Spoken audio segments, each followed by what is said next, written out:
Hello dear students. तो last lecture में हमने सीक्वेंशियल और सीरीज रिएक्शंस के बारे में पढ़ा था और इसके अलावा मैंने आपको एक और टर्म बताई थी। क्या बताई थी वो?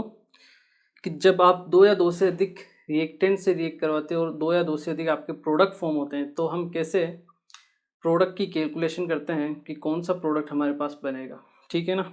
तो ये दो टर्म हमने लास्ट क्लास में देखे थे और आज हम वहीं से आगे स्टार्ट करते हैं। और आज हम एक इम्पोर्टेंट टर्म पढ़ते हैं जो है आपकी कॉन्सेंट्रेशन टर्म्स।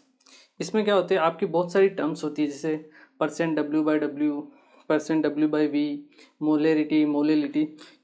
इनमें से जैसे मोलेरिटी है आपका, ये ऐसा टर्म है जो आपके थ्रू आउट 11th और 12th दोनों ईयर आपके काम आता रहेगा। ठीक है ना। तो इम्पोर्टेंट टर्म्स है तो आपको याद रखना पड़ेगा। इसके कुछ फॉर्मूले भी होते हैं, इजी होते हैं। ठीक है ना। तो हम स्टार्ट करते हैं सबसे पहले कि कॉन्सेंट्रेशन टर्म्स क्या होती है। ठीक है ना।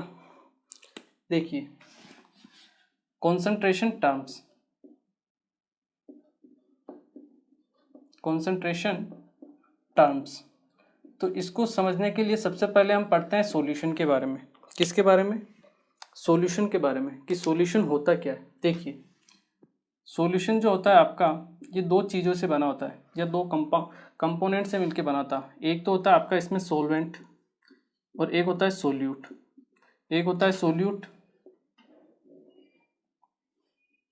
और दूसरा होता है आपका सॉल्वेंट।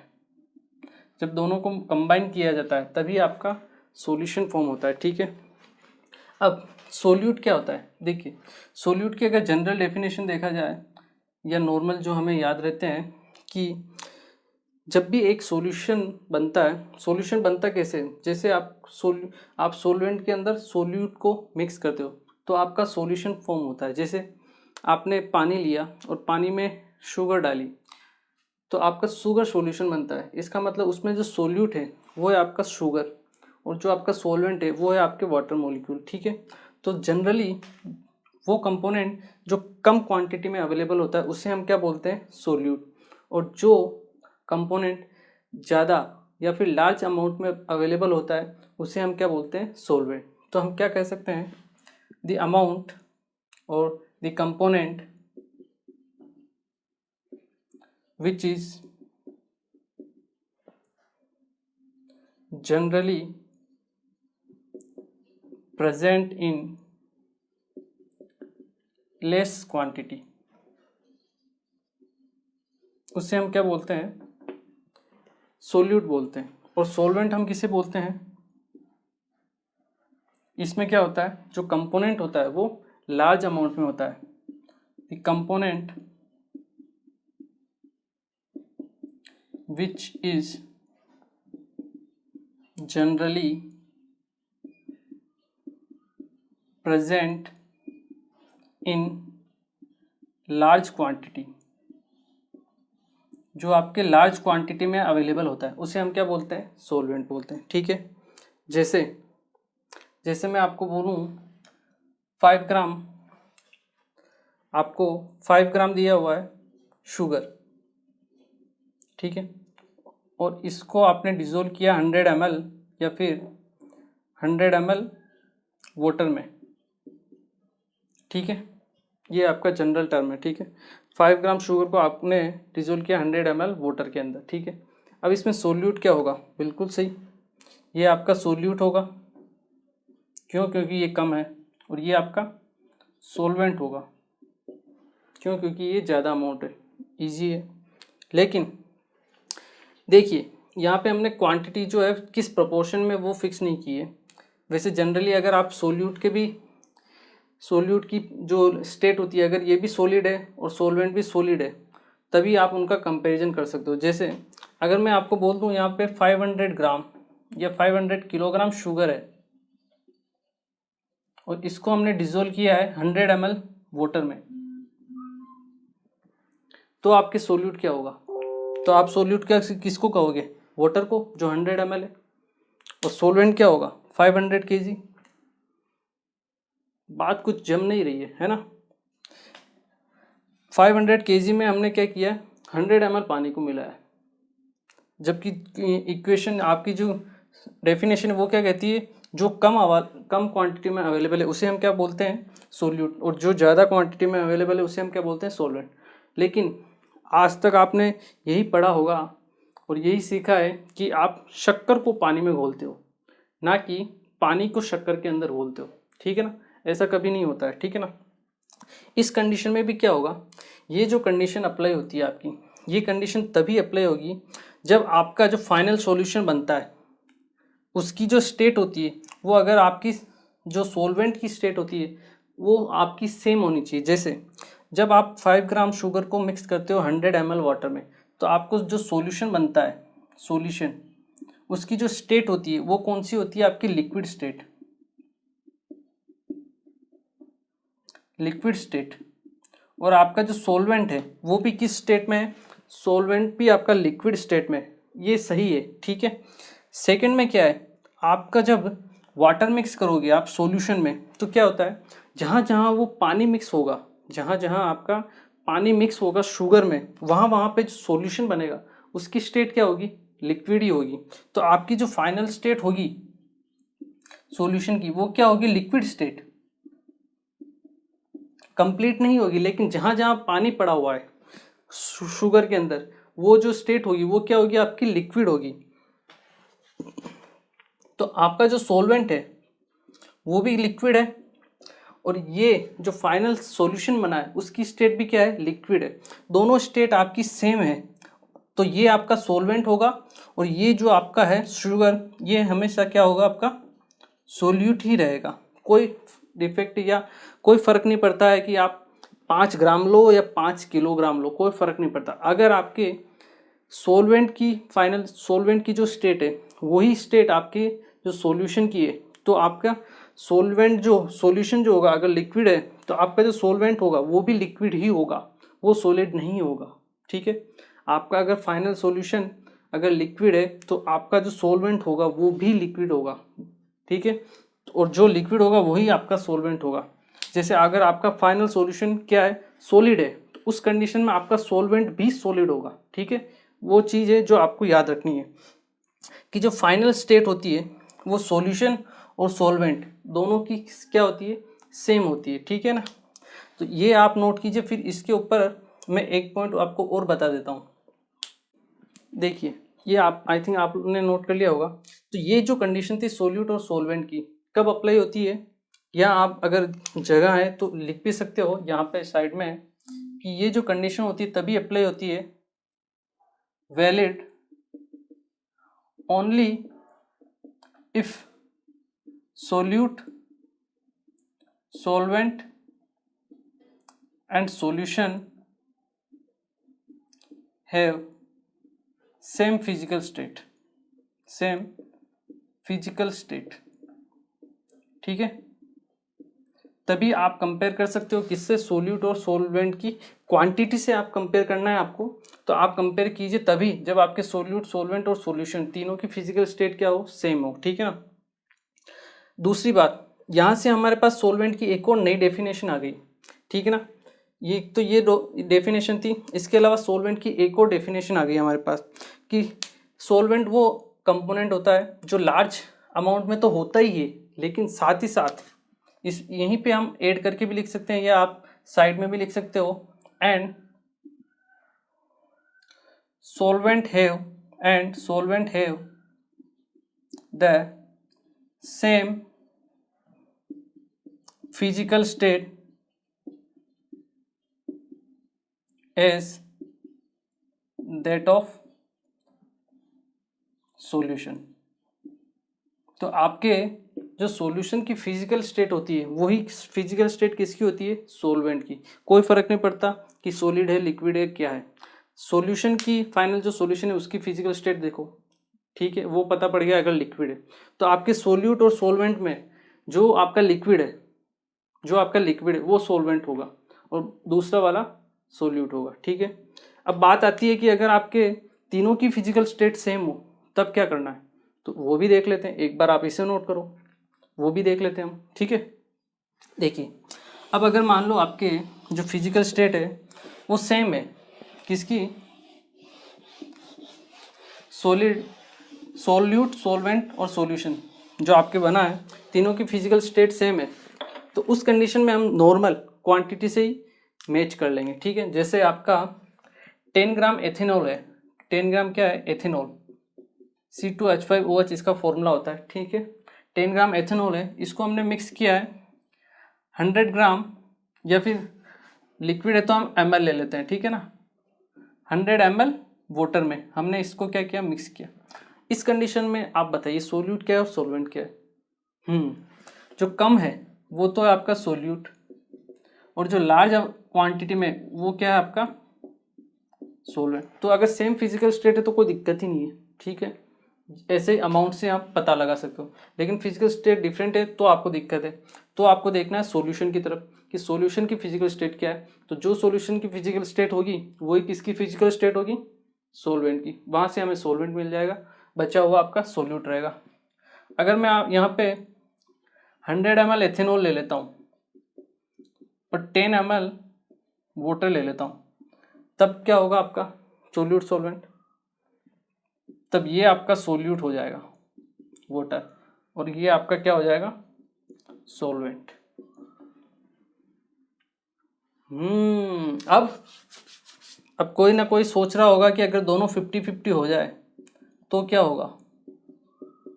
कोई दिक्कत नहीं है, अगर दोनों 50-50 हो गए आपके पास तो आप ही राजा हो, ठीक है ना।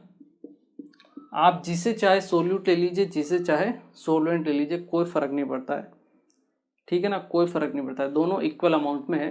किसी को भी आप सोल्यूट ले लीजिए, किसी को भी सोलवेंट ले लीजिए, कोई फर्क नहीं पड़ता है, ठीक है। तो ये है आपके, अगर जब आपका फिजिकल स्टेट क्या हो, सेम हो, ठीक है। एक चीज़ तो ये, दूसरी चीज़ जो हमारे यहाँ इंपॉर्टेंट होती है, काम में आती है, वो आता है वेट ऑफ सॉल्यूशन। जो आपका वेट ऑफ सॉल्यूशन होता है ये इक्वल होता है weight of solute plus weight of solvent के। ये एक इंपॉर्टेंट है जो आपको याद रखना है, ठीक है। वॉल्यूम सेम हो भी सकता है, नहीं भी हो सकता है। जैसे volume of solution is equal to volume of solute plus volume of solvent, हो भी सकता है, नहीं भी हो सकता है। अगर आइडियल कंडीशन होती है, 12th में एक चैप्टर होता है सॉल्यूशन का, वहाँ पे हम इसे और डिटेल में पढ़ते हैं कि वॉल्यूम जो है वो सोलवेंट प्लस सोल्यूट के इक्वल हो भी सकता है और नहीं भी हो सकता है। इक्वल तभी होता है जब आइडियल कंडीशन अप्लाई होती है, और नॉन आइडियल कंडीशन में आपका वॉल्यूम सेम नहीं होता है, ठीक है ना। तो वहाँ हम नहीं जाते हैं, हमें सीधा सिंपल याद रखना है weight of solution is equal to weight of solute plus weight of solvent, ठीक है। ये आप इसे नोट करो। फिर हम पढ़ते हैं हमारी कॉन्सेंट्रेशन टर्म्स के बारे में, कि जो कॉन्सेंट्रेशन टर्म्स होती है आपकी, जो कॉन्सेंट्रेशन टर्म्स होती है वो एक्चुअली बताती क्या है। अगर हम बात करें कॉन्सेंट्रेशन टर्म्स के बारे में कि ये होती क्या है और डिफाइन क्या करती है, ठीक है। तो कॉन्सेंट्रेशन टर्म क्या होती है, हमें केवल और केवल अमाउंट बताती है, किसका, सोल्यूट एंड सोलवेंट का। हमें उसके बारे में इंफॉर्मेशन मिलती है कि सॉल्यूशन में इतना सोलवेंट है और इतना सोल्यूट है। सो concentration terms they actually tells us about the amount of solute and solvent present in solution, ठीक है। तो हमें मास, मोल, जो भी हमें डिफाइन करना है, फाइंड आउट करना है सोल्यूट और सोलवेंट का, वो जनरल टर्म्स हमें पता चलता है कॉन्सेंट्रेशन टर्म्स में। इसमें बहुत सारी आपकी कॉन्सेंट्रेशन टर्म्स होती है। तो इसमें जो सबसे पहली, जो फर्स्ट कॉन्सेंट्रेशन टर्म है वो है आपकी परसेंटेज W/W, ठीक है। वो हम पढ़ते हैं, पहले एक बार आप इसे नोट कीजिए। ओके, देखिए जो फर्स्ट जो आपकी कॉन्सेंट्रेशन टर्म है वो है आपकी परसेंट W/W, ठीक है। वो हम देखते हैं कि क्या है। फर्स्ट कॉन्सेंट्रेशन टर्म है आपकी परसेंट W/W, W/W परसेंट। इसे हम मास परसेंट भी बोलते हैं या फिर वेट परसेंट, ठीक है ना, कुछ भी बोल दीजिए, कोई दिक्कत नहीं। इसका सीधा सा सिंपल क्या होता है, देखिए W/W है, W/W में जो ऊपर का W होता है ये तो रिप्रेजेंट करता है आपका सोल्यूट को। किसको रिप्रेजेंट करता है? सोल्यूट, या हम कह सकते हैं मास, हम कह सकते हैं इसको मास of solute, mass of solute divide bye जो नीचे W है वो डिफाइन करता है आपका मास ऑफ सॉल्यूशन को। ये चीज़ है जो आपको ध्यान रखनी है, ठीक है। परसेंट है मतलब 100 में से रहेगा, और 100 क्या रहेगा? ऊपर वाला है नीचे वाला? नीचे वाला, मतलब सॉल्यूशन का जो मास होगा वो कितना होगा? 100 ग्राम। तो हम कह सकते हैं, अगर हमें इसकी डेफिनेशन लिखनी है सिंपल से वर्ड में, तो हम क्या कर सकते हैं कि मास of solute, mass of solute present in 100 gram solution, ये इसकी सिंपल डेफिनेशन है। मास of solute present in 100 gram solution, ये हुआ आपका परसेंट W/W। अगर हमें इसका फॉर्मूला डिफाइन करना है तो सिंपल है, कोई दिक्कत नहीं है। मास of solute divide by mass of solution into 100, ठीक है। ये हो गया आपका परसेंट W/W का फॉर्मूला। कोई दिक्कत? सिंपल सा फॉर्मूला होता है मास of solute divide by mass of solution into 100। अब देखिए, इसमें मैं आपको पूछूं, अगर एग्जांपल के रूप में मैं लेता हूं, या आपको मैं पूछूं कि आपको 20 ग्राम NaOH दिया है, 20 ग्राम NaOH in 20 gram NaOH is dissolved in 100 gram water, ठीक है। ये हमने ले लिया। अगर मैं इसको आपको पूछता हूँ तो इसमें परसेंट W/W क्या होगा? सोल्यूट, मतलब NaOH का अगर निकालना हो हमें परसेंट W/W, तो कैसे निकालेंगे? मास of solute divide by mass of solution into 100। अब यहाँ पे मास ऑफ सॉल्यूशन क्या है बच्चे? 100 ही लिख लेते हैं, जो कि गलत है। क्यों? क्योंकि 20 ग्राम NaOH डिजोल्व है किसमें? 100 ग्राम वाटर के अंदर। तो वाटर यहाँ पे सोलवेंट है, और सोलवेंट का मास होता है 100 ग्राम। तो टोटल मास कितना हमें चाहिए? मास किसका? सॉल्यूशन का। किसका मास चाहिए? सॉल्यूशन का मास चाहिए। तो सॉल्यूशन का मास क्या होगा? सोलवेंट का मास प्लस सोल्यूट का मास, तो 120 इंटू 100। इसको सोल्व करोगे तब आपके पास आएगा परसेंट W/W। ये इंपॉर्टेंट चीज़ें जो आपको ध्यान रखनी है, जहाँ बच्चे अक्सर गलती कर लेते हैं, ठीक है। ये एक चीज़ है, इसे आप नोट कीजिए। फिर मैं इसी के ऊपर एक चीज़ और आपको बता देता हूँ, ठीक है। ओके, देखिए, अब अगर हम बात करें किसके बारे में, ये आपने नोट कर लिया होगा आई थिंक। दूसरा जो टर्म है, अगर मैं आपको पूछूं कि 20% NaCl, आपको ये लिखा हुआ मिला है, ठीक है। 20% W/W, 20% W/W आपको मिला, लिखा हुआ है क्वेश्चन में। इसका मतलब क्या है? इससे हम क्या क्या इन्फॉर्मेशन निकाल सकते हैं? देखिए, 20% W/W NaCl है, इसका मतलब क्या है? आपका वेट है आपका। इसका मतलब है, हम कह सकते हैं कि 20 ग्राम NaCl is present or dissolved in 100 gram solution in 100 gram solution, ठीक है। इसके बारे में हम केवल इतनी इन्फॉर्मेशन कह सकते हैं कि 20 ग्राम जो आपका NaCl है वो डिजोल्व है 100 ग्राम सॉल्यूशन के अंदर, ठीक है। तो यहाँ से हमें एक तो वेट ऑफ सोल्यूट मिला, कितना है आपका? 20 ग्राम। यहाँ से एक और चीज़ हमें मिली, वो क्या मिला? वेट ऑफ सॉल्यूशन, वो कितना है आपका? 100 ग्राम। और एक और चीज़ हमने डिफाइन की, क्या किया? वेट ऑफ सोलवेंट, वो कितना होगा आपका? 100 माइनस 80, 100 माइनस 20, ये होगा आपका 80 ग्राम। ये इम्पोर्टेंट है, ये भी आपको ध्यान होनी चाहिए कि कैसे हम इंफॉर्मेशन को निकालते हैं परसेंट W/W से, ठीक है। एक और चीज़ देखिए, अगर आपको लिखा है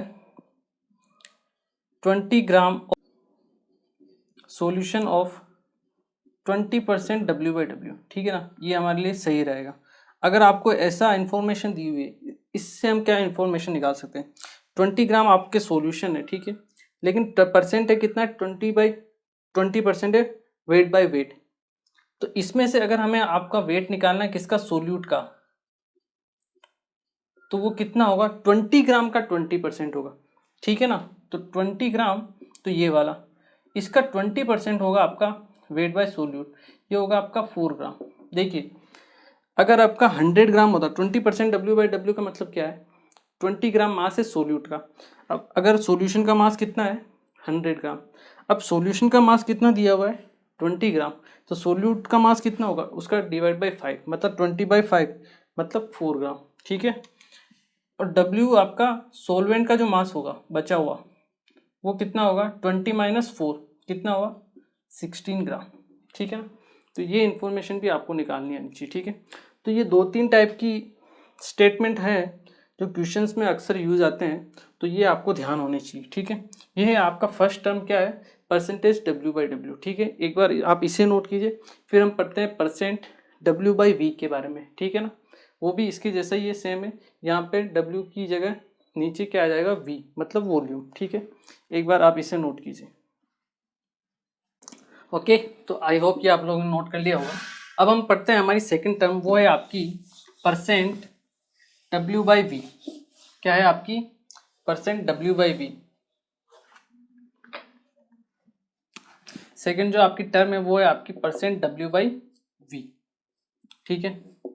फर्स्ट में हमने देखा था क्या था, परसेंट W/W, उसका मतलब क्या था, मास ऑफ सोल्यूट ऊपर तक ग्राम में, ठीक है, divide by mass of solution, वो था नीचे की तरफ। यहाँ पे क्या आएगा, यहाँ पे आएगा वॉल्यूम ऑफ सॉल्यूशन। तो अगर हम इसकी डेफिनेशन लिखना चाहें तो हम क्या लिख सकते हैं, मास of solute present in 100 ml solution. यहाँ पे वॉल्यूम आएगा आपके ml में, तो हम लिख सकते हैं मास ऑफ सोल्यूट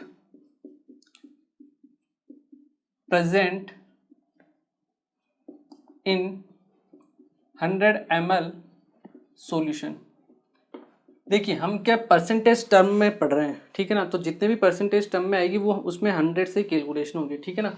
इसलिए हमने पहले 100 ग्राम लिया था और यहाँ पे हम क्या ले रहे हैं, 100 ml ले रहे हैं, ठीक है ना। तो मास of solute present in 100 ml solution, ठीक है। सिंपल सा फॉर्मूला है परसेंट W/V का, क्या है आपका, mass of solute, we can say mass of solute divide by volume of solution. यहाँ पे जो सॉल्यूशन का वेट है आपका ml में, ठीक है, इंटू 100। तो ये सिंपल आपका फॉर्मूला बन गया है, ठीक है। अब देखिए अभी मैं आपको एक एग्जांपल देता हूँ इसमें, कि आपको बताना है परसेंट W/V बताना है आपको, ठीक है। या मैं आपको बोलता हूँ 20 ग्राम NaOH है, 20 ग्राम आपका NaOH है इन 800 ml सॉल्यूशन, ठीक है। आपको परसेंट W/V निकालना है, तो कैसे निकाल सकते हो आप, मास ऑफ सोल्यूट, सोल्यूट क्या है आपका 20 ग्राम हो गया, ठीक है, divide by volume of solution. आपको सॉल्यूशन का वेट कितना दिया हुआ 800 ml, तो यहाँ पे आप परसेंट W/V को निकाल सकते हो, कितना आएगा, मास of solute 20 gram divide by volume of solution कितना है आपका 800 इंटू 100। तो यहाँ से आपके पास आ जाएगा 2.5% W/V, ठीक है, इजी था। इस तरीके से आप परसेंट W/V को फाइंड आउट कर सकते हो, ठीक है। एक तो चीज़ ये थी, उसके अलावा जो दूसरी चीज़ है जो इम्पोर्टेंट है, अगर आपको दिया जाए, जैसे आपको पूछ लिया जाए कि 20% W/V, जैसे हमने वहाँ पे इंफॉर्मेशन गैदर की थी 20% W/W से, वैसे ही अगर हम इंफॉर्मेशन गैदर करें 20% W/V से, तो हम क्या कह सकते हैं कि वेट ऑफ सोल्यूट कितना है आपका 20 ग्राम। सेकेंड इंफॉर्मेशन जो निकाल सकते हैं हम, वॉल्यूम ऑफ सॉल्यूशन कितना है आपका 100 ml। अब अगर मैं आपको पूछूं वेट ऑफ सॉल्वेंट, कितना होगा 100 माइनस 20 80। सही, रॉन्ग, गलत है। क्यों? क्योंकि यहाँ पे वॉल्यूम दिया हुआ है 100 ml और उसमें से आप माइनस कर रहे हो 20 ग्राम को, ऐसा नहीं हो सकता, ठीक है ना। तो आप ml से ग्राम को डिवाइड या उसमें से आप कैलकुलेशन नहीं कर सकते हो, ठीक है ना, सब्सट्रैक्ट नहीं कर सकते हो। तो इसके लिए आपको किस चीज़ की ज़रूरत पड़ती है? डेंसिटी की ज़रूरत पड़ती है। अगर आपको डेंसिटी दी हुई है 100 ml 100 ग्राम के बराबर कब होता है? जब आपकी डेंसिटी कितनी हो 1 ग्राम पर ml। अगर आपको डेंसिटी दी हुई है 1, तब जाके आप सोलवेंट का वेट लिख सकते हो कितना 100 माइनस 20 दैट इज 80। अगर मान लो आपको डेंसिटी दी है 1.2 ग्राम पर ml, तो यहाँ से हम वॉल्यूम जो ऑफ सॉल्यूशन से हम निकाल सकते हैं mass of solution, wait of solution. ये कितना होगा आपका डेंसिटी इंटू वॉल्यूम, तो 100 इंटू 1.2 ये होगा आपका 120 ग्राम, ठीक है। तो वेट ऑफ सॉल्यूशन कितना है 120, वेट ऑफ सोल्यूट 20 ग्राम, तो वेट ऑफ सॉल्वेंट कितना होगा 120 माइनस 20 दैट इज 100 ग्राम, ठीक है ना। तो ये एक इम्पॉर्टेंट चीज़ है जो आपको याद रखनी है, ठीक है। ये तो हो गई इसके बारे में। दूसरा, हम परसेंट W/W और परसेंट W/V में रिलेशन भी फाइंड आउट कर सकते हैं। देखिए कैसे। हमने लिखा परसेंट W/V, हमने क्या लिखा परसेंट W/V, ये हमने लिखा mass of solute, mass of solute divide by volume of solution. क्या मैं वॉल्यूम को density is equal to mass upon volume होता है, वॉल्यूम इज इक्वल टू मैं क्या लिख सकता हूँ मास अपॉन डेंसिटी लिख सकता हूँ। तो यहाँ मैं लिखता हूँ mass of solution divide by density. ये डेंसिटी नीचे से ऊपर जाएगा, ठीक है, तो यहाँ पे आ जाएगा डेंसिटी इंटू 100, ये तो हमारे पास पहले ही है, ठीक है, यही फॉर्मूला है। अब आप मुझे बताइए मास ऑफ परसेंट W/W का क्या फॉर्मूला होता है? मास of solute divide by mass of solution into 100। तो क्या मैं परसेंट W/V को ऐसे लिख सकता हूँ परसेंट W/W इंटू डेंसिटी? क्या मैं लिख सकता हूँ? अगर मैं लिख सकता हूँ तो ये एक हमारे पास इम्पोर्टेंट फॉर्मूला बन गया है कि आप परसेंट W/V को परसेंट W/W से कनेक्ट कर सकते हो आपस में, अगर आपके पास डेंसिटी दी हुई है सॉल्यूशन की तो, ठीक है। ये एक इम्पोर्टेंट फॉर्मूला है जो आपको याद रखना है, ठीक है, क्योंकि बहुत सारे क्वेश्चंस इससे अपने इजी हो जाते हैं, हमारे लिए इजी कैलकुलेशन पड़ती है, ठीक है। एक बार आप इसे नोट कीजिए, फिर हम कुछ और इन्फॉर्मेशन इसके बारे में पढ़ते हैं।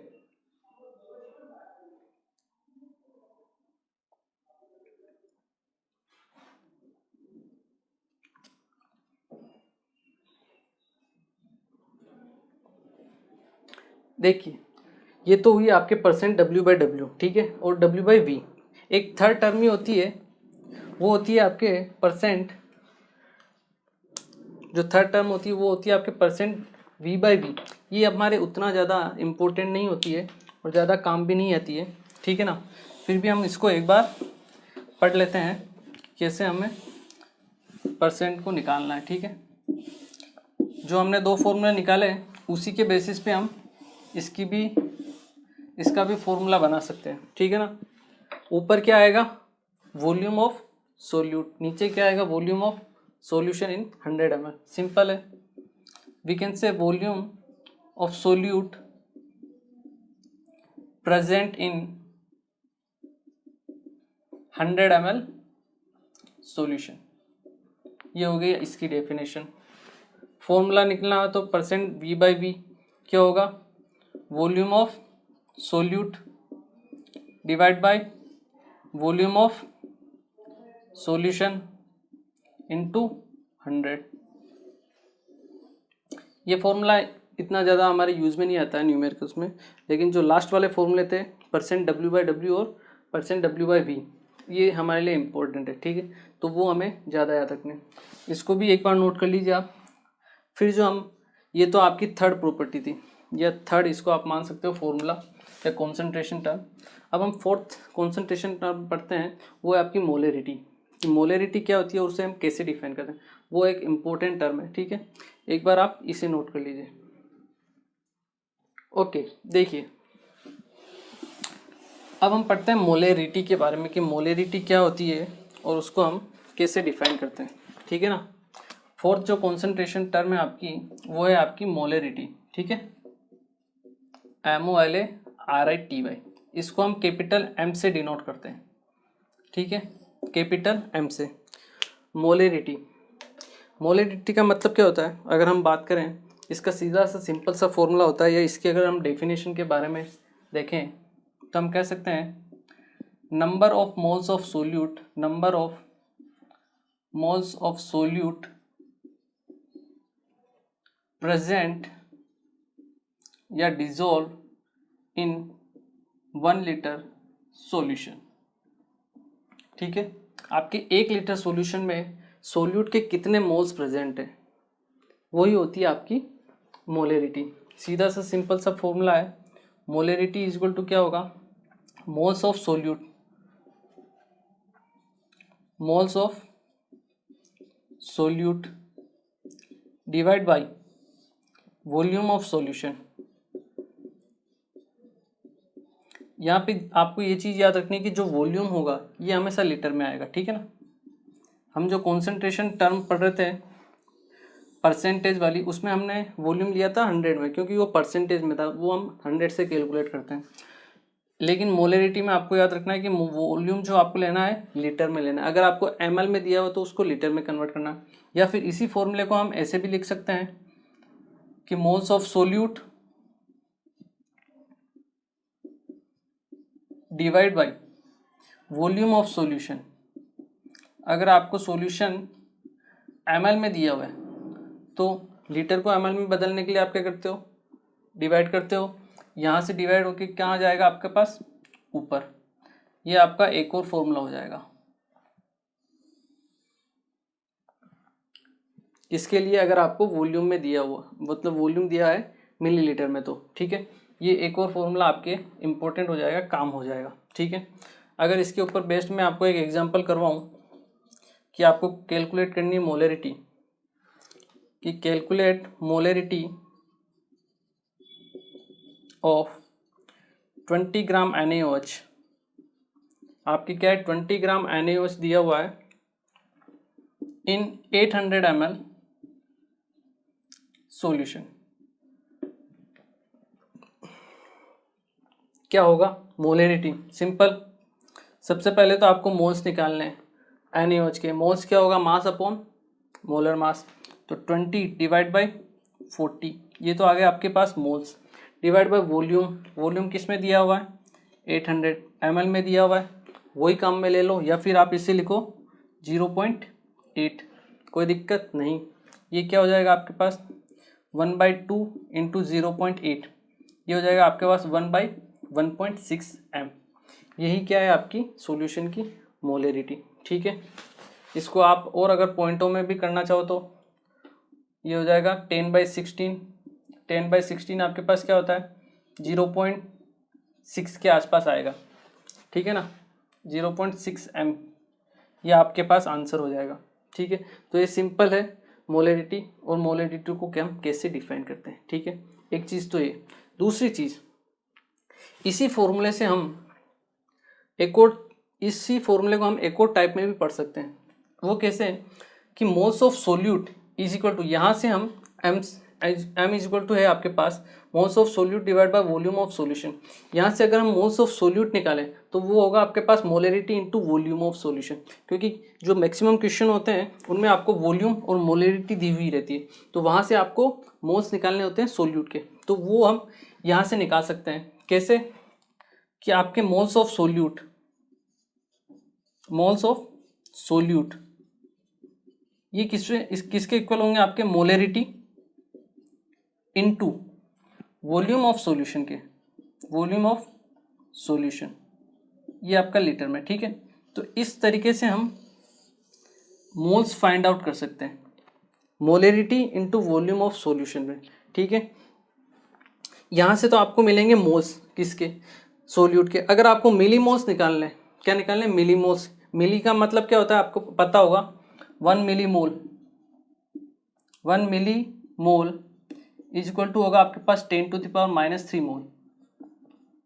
ठीक है, मिली का अर्थ होता है 10⁻³। ठीक है, ये आपको पता होगा। ठीक है, इसके बाद अगर हम मिली मोल्स निकालना चाहें, मिली मोल्स ऑफ सोल्यूट, ये क्या होगा आपके पास, वही मोलरिटी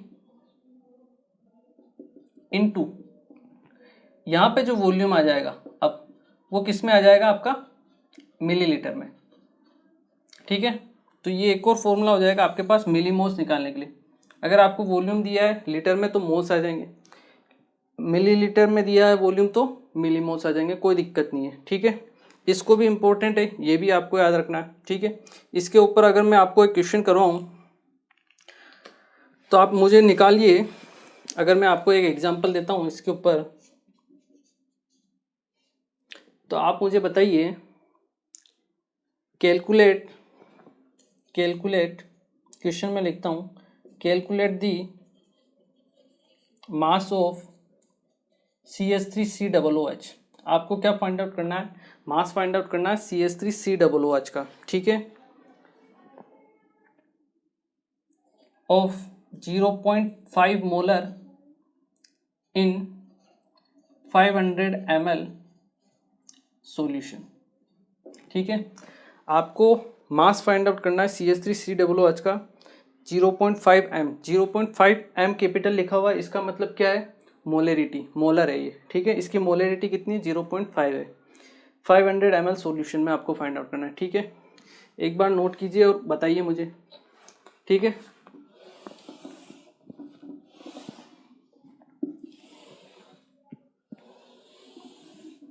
बताइए। देखिए कैसे सोल्व करेंगे। सबसे पहले मोलरिटी का जो फॉर्मूला होता है, क्या होता है, मोल्स ऑफ सोल्यूट। मोल्स हमें पता नहीं, मोल्स का फॉर्मूला क्या है, मास अपॉन मोलर मास। मास हमें फाइंड आउट करना है, तो हमने मान लिया मास कितना है x divide by molar mass. इसका मोलर मास कितना आता है 60, तो ये हो गए moles divide by volume of solution कितना दिया हुआ आपको 500 ml। इसको आपको अगर ml में लेना है तो ऊपर मल्टीप्लाई कर दो 1000 से, नहीं तो आपको क्या करो, इसको लिख दो आप 0.5। ये मोलरिटी किसके इक्वल दी हुई है आपके 0.5 के। ठीक है, यहाँ से क्वेश्चन को सोल्व कर लीजिए। x/60 ये हो जाएगा आपके 1/2। 1/2 ऊपर जाएगा into 2 is equal to half को मैं लिख सकता हूँ 1/2। ठीक है, यहाँ से x की वैल्यू आपके पास क्या आ जाएगी 60 डिवाइड बाई 4, x की वैल्यू आ जाएगी आपके पास 15। तो CH3COOH का जो मास होगा वो कितना होगा आपका 15 ग्राम। ठीक है, ये आपको ध्यान रखना है। क्लियर, तो इस टाइप से हम क्वेश्चंस को सोल्व कर सकते हैं। ठीक है, अब देखिए एक और चीज़ मैं इसमें आपको बताता हूँ कि आपको टर्म कुछ लिखी हुई मिलती है, जो भी वो आपको पता होना चाहिए। ठीक है ना, जैसे आपको दिया हुआ है 1 मोलर आपको दिया हुआ है, इसका मतलब इसकी मोलरिटी क्या है m। अगर आपको लिखा हुआ है तो इसकी मोलरिटी है 1। ठीक है, अगर आपको दिया हुआ है सेमी मोलर, अगर आपको लिखा है सेमी मोलर, इसका मतलब इसकी मोलरिटी लिखी है 1/2। इसका मतलब इसकी मोलरिटी कितनी है 0.5 या 1/2 m। ठीक है, इसके अलावा आपको दिया है डेसी मोलर का मतलब क्या होता है m/10। m/10 मतलब 0.1 मोलर। ठीक है, इसके अलावा आपको दिया है सेंटीमोलर का मतलब m/100 मतलब 0.01 मोलर। ठीक है, उसके बाद आपको दिया है मान लो मिलीमोलर मीन्स m/1000, इसको हम बोलते हैं 0.001 मोलर। ठीक है, तो ये आपके टर्म्स है जो कभी कभी क्वेश्चन में दे दी जाते हैं। ठीक है ना, कि कोई सॉल्यूशन है उसकी वो 5 डेसीमोलर उसका मोलरिटी है या 5 सेंटीमोलर उसकी मोलरिटी है, ऐसे टर्म आपको क्वेश्चन में दिख जाते हैं। तो आपको पता होना चाहिए कि डेसीमोलर का मतलब होता है 0.1 m। ठीक है, सेंटीमोलर मतलब 0.01 मोलर। ठीक है, ये इम्पोर्टेंट है, जो आपको याद होनी चाहिए, ठीक है। इसको नोट कीजिए, फिर हम इसके बारे में और पढ़ते हैं, ठीक है।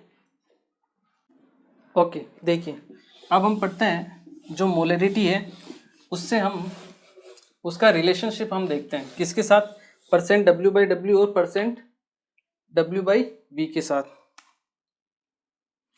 तो आप नेक्स्ट हेडिंग बना के लिख सकते हो, कैलकुलेशन ऑफ मोलरिटी,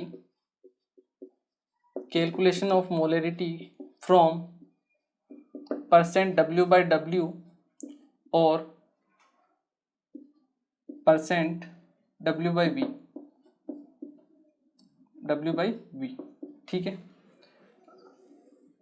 उससे आपको सोल्व करना है, ठीक है। तो देखिए कि हम कैसे करते हैं। इसके लिए हम एक क्वेश्चन लेते हैं, ठीक है। आप क्वेश्चन लिखिए, कैलकुलेट द मोलरिटी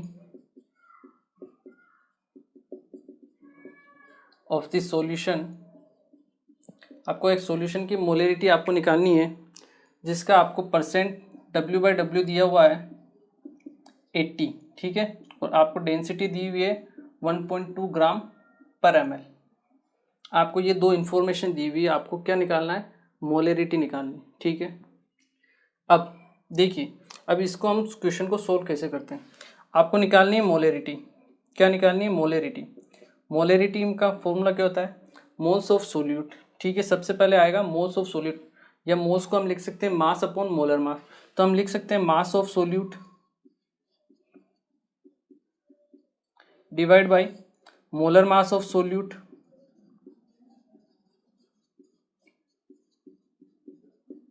ये तो हुए मोल्स।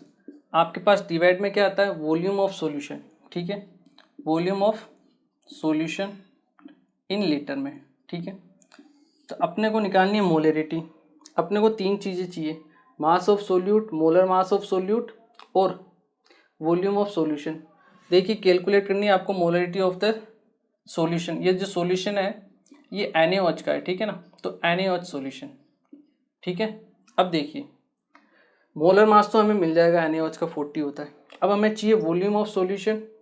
वॉल्यूम ऑफ सॉल्यूशन किससे मिलेगा, ये जो इन्फॉर्मेशन है उससे, और मास ऑफ सोल्यूट भी किससे मिलेगा, इसी से मिलेगा। इस टर्म से मैंने आपको बताया था कि हम क्या क्या फाइंड आउट कर सकते हैं। अगर 80% W/W है, इसका मतलब आपके पास वेट ऑफ सोल्यूट कितना है आपका, 80 ग्राम, पहली चीज। दूसरी चीज वेट ऑफ सॉल्यूशन, ठीक है, वेट ऑफ सॉल्यूशन ये कितना होगा आपका, 100 ग्राम, क्लियर है। आपको निकालना डेंसिटी आपको दी हुई है, तो वेट ऑफ सोल्यूट तो हमारे पास आ गया, मास ऑफ सोल्यूट, ठीक है, 80 ग्राम। फिजिक्स की तरह केमिस्ट्री में मास और वेट में कोई डिफरेंस नहीं होता, दोनों सेम होते हैं, ठीक है ना। वेट ऑफ सॉल्यूशन तो आ गया। अब हमें निकालना है volume of solution. Volume of solution कैसे निकालेंगे, डेंसिटी इज इक्वल टू होता है मास अपॉन वॉल्यूम, तो वॉल्यूम इज इक्वल टू क्या हो जाएगा, मास अपॉन डेंसिटी। मास कितना है आपका 100 अपॉन डेंसिटी कितनी है 1.2 ग्राम पर ml। ये आपके पास वॉल्यूम आएगा ml में, किस में आएगा आपके पास ml में। आपको वॉल्यूम किस में चाहिए, लीटर में। क्या करोगे, डिवाइड करोगे 1000 से, ये आपके पास आ गया 100 से 2 जीरो गए आपके 1/12, ये आ गया आपके पास लीटर में, ठीक है। दोनों इन्फॉर्मेशन आ गई हमारे पास। यहाँ से हम मोलरिटी निकालें, मास ऑफ सोल्यूट कितना है 80 divide by molar mass 40 into volume कितना है 1/12, 12 ऊपर चला गया, ये 40 से गया 2 टाइम्स, 12 इंटू 2 24 m। ये हुआ अपने पास मोलरिटी का फॉर्मूला। या इस तरीके से हमने मोलरिटी कैलकुलेट की, किससे, परसेंट W/W और डी, डेंसिटी अगर आपको दी हुई है तो। ये तो इस तरीके से तो हमने किया, ये तो क्या लेंदी प्रोसेस है। अब हम इसको क्या करते हैं, एक फॉर्मूले में कन्वर्ट करते हैं जनरलाइज फॉर्म में, ठीक है। इसको एक बार आप नोट करो, फिर हम क्या करते हैं, इसको जनरलाइज फॉर्म में कन्वर्ट करते हैं, ठीक है ना। देखिए देखिए इसको हम कैसे करते हैं, जनरलाइज फॉर्म में कैसे इसको सोल्व करते हैं। अभी क्या है, आपको दिया है परसेंट W/W, सपोज करो ये आपको x दिया हुआ है, ठीक है, और जो डेंसिटी है वो है आपको d। सॉल्यूशन की जो डेंसिटी दी हुई है थी, ठीक है। आपको निकालना है वही मोलरिटी। यहाँ से हम क्या फाइंड आउट कर सकते हैं, ये जो इन्फॉर्मेशन है इससे हम क्या फाइंड आउट कर सकते हैं, एक तो मास ऑफ सोल्यूट वो कितना है आपका x ग्राम, ठीक है। दूसरा यहाँ से हम मास ऑफ सॉल्यूशन वो भी फाइंड आउट कर सकते हैं, वो कितना आपका 100 ग्राम है, ठीक है। तीसरी इंफॉर्मेशन, अगर आपको मोलर मास चाहिए, मोलर मास ऑफ सोल्यूट हमें नहीं पता है, हमने मान लिया m है, क्या है m है, ठीक है। अब देखिए वही मोलरिटी का फॉर्मूला, m मोलरिटी मतलब mass upon molar mass, moles divide by volume of solution, moles होंगे मास अपॉन मोलर मास, तो मास कितना है आपका x gram divide by molar mass हमें नहीं पता, हमने लिख लिया m सॉल्वेंट, ठीक है। ये किसके लिए m सोल्यूट, ये तो आपके पास हो गया वॉल्यूम, ये तो आ गया आपके पास मोल। आपको निकालना है वॉल्यूम, वॉल्यूम कैसे निकालेंगे, किसके निकालेंगे सॉल्यूशन के, ठीक है। यहाँ से वॉल्यूम, वॉल्यूम क्या होता है, वही आपका density equal to mass upon volume, तो वॉल्यूम होगा मास अपॉन डेंसिटी, मास कितना है आपका 100 डिवाइड बाय डेंसिटी कितनी है d, वैल्यू पुट करो। ये तो आपके पास जो वॉल्यूम आया ये किस में आया, मैंने आपको बताया था ml में आएगा, क्यों, क्योंकि डेंसिटी किस में आपके ग्राम पर ml, ठीक है ना। और यहाँ जो हम लिखते हैं वॉल्यूम वो किस में लिखते हैं लीटर में, तो इसको आपको किस में कन्वर्ट करना पड़ेगा लीटर में, कैसे कन्वर्ट करेंगे डिवाइड बाई 1000 करके, ये किस में आएगा 1/10d, ये आएगा आपके पास लीटर में। वॉल्यूम आ गया यहाँ पे, वॉल्यूम ऑफ सॉल्यूशन, ठीक है। यहाँ पे पुट कर दीजिए, वॉल्यूम ऑफ सॉल्यूशन कितना है 1/10d, 1/10d, ठीक है। हो गया solve. m is equal to x divide by m solute, ये ऊपर जाएगा 10xd इंटू 10 इंटू डी,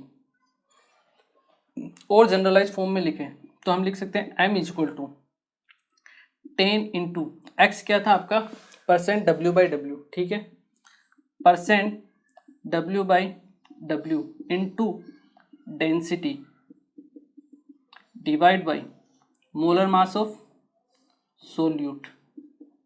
ये एक इम्पोर्टेंट फॉर्मूला है जो आपको क्या करना है याद रखना है, कि अगर आपको आज के बाद परसेंट w/w और डेंसिटी दी हुई है तो आपको मोलरिटी आती है, पहली बात। दूसरी बात, परसेंट w/w इंटू डेंसिटी अभी हमने देखा था क्या किसके इक्वल होता है परसेंट w/v के, तो यहाँ से आपके पास मोलरिटी का एक फॉर्मूला और आ जाता है, that is molarity is equal to 10 into percent w/v divide by m solute. ये भी एक इम्पोर्टेंट फॉर्मूला है जो आपको ध्यान होना चाहिए, ठीक है। दो फॉर्मूले हैं वो आपको याद होने चाहिए, क्लियर है। अब वो जो क्वेश्चन हमने किया था NaOH का अभी, वो क्या था परसेंट w/w, m हमने निकाली थी 10 इंटू परसेंट w/w कितना था 80 इंटू डेंसिटी कितनी थी 1.2 divide by molar mass of solute NaOH कितना था 40 से गया 2 इंटू 1.2 2.4 इंटू 10 24। तो जो क्वेश्चन हमने इतना लेंदी सोल्व किया था वो क्वेश्चन हमारे एक लाइन में सोल्व हो गया, ठीक है। तो यही इंपॉर्टेंस है इन दो फॉर्मूलों की, कि इसके जरिए हमारे जो क्वेश्चंस होते हैं बहुत जल्दी सोल्व होते हैं, ठीक है। तो आज हमने कॉन्सेंट्रेशन टर्म्स के बारे में पढ़ा, परसेंट w/w, w/v, v/v, वो उतना खास इंपॉर्टेंट नहीं है। उसके बाद हमने एक इम्पॉर्टेंट टर्म है जो आपके पास है मोलरिटी, उसके बारे में हमने पढ़ा, ठीक है। आज के लेक्चर को हम यहीं फिनिश करेंगे और नेक्स्ट लेक्चर में हम कुछ और नई कॉन्सेंट्रेशन टर्म्स के बारे में पढ़ेंगे, ठीक है। तो मिलते हैं फिर नेक्स्ट लेक्चर, थैंक यू।